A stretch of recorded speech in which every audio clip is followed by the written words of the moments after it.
I've made videos on how not to die from heart disease, how not to die from cancer, how not to die from other deadly diseases like diabetes, but some of the most popular videos on the site are like, the best way to cook sweet potatoes.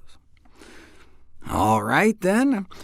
What's the best way to cook bell peppers? Here's the antioxidant power of raw green peppers and red peppers, and microwaving or stir-frying doesn't seem to do much, though with boiling there's a drop.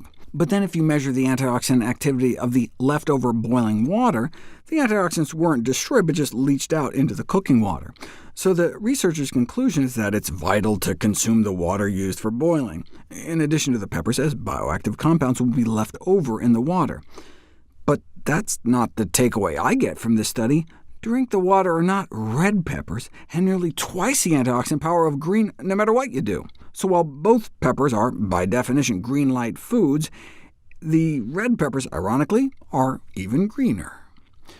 What about mushrooms? Probably best not to eat them raw, but what's the best way to cook them? Since cooking techniques clearly influence the nutritional attributes of mushrooms, the proper selection of cooking method may be a key factor to prevent or reduce nutritional losses, and microwaving and grilling were established as the best processes to maintain the nutritional profile of mushrooms. For example, a significant decrease was detected in the antioxidant activity of mushrooms, especially after boiling and frying, while grilled and microwave mushrooms reached, in some cases, higher antioxidant activity.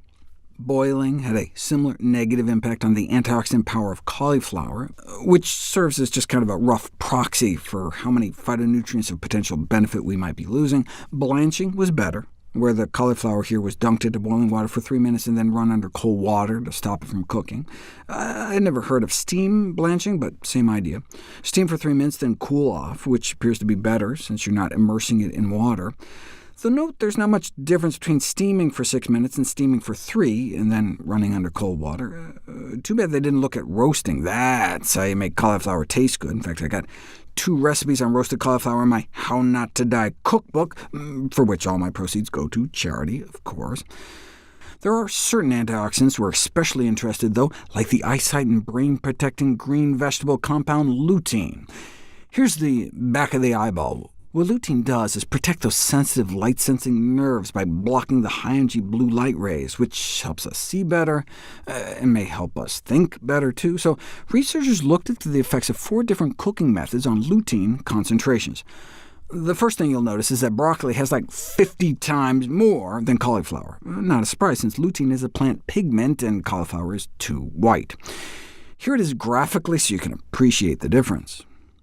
Then they compared boiling, steaming, microwaving, and sous vide cooking, which is like a fancy name for boiling in a plastic bag.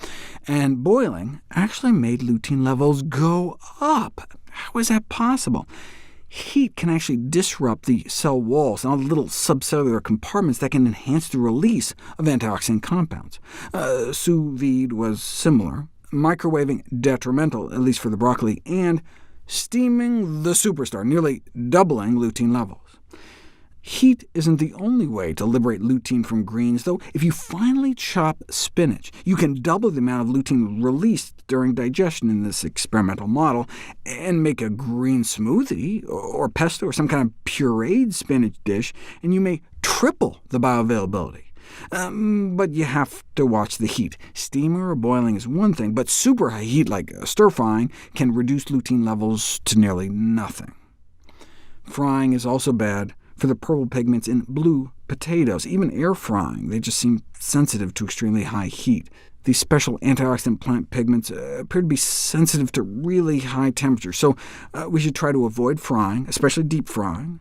That was one of the conclusions of an expert panel on cooking methods. Avoid deep frying foods. Not only the nutrient losses, but all the added oil, not to mention the production of some toxic compounds at those temperatures. So that continues to be a challenge to the food industry. What's their solution? Forget deep fat frying. Let's try frying in pure molten sugar. It's like the Snackwell cookie phenomenon taken to its logical conclusion. Oh, you want low fat? We'll fry in sugar.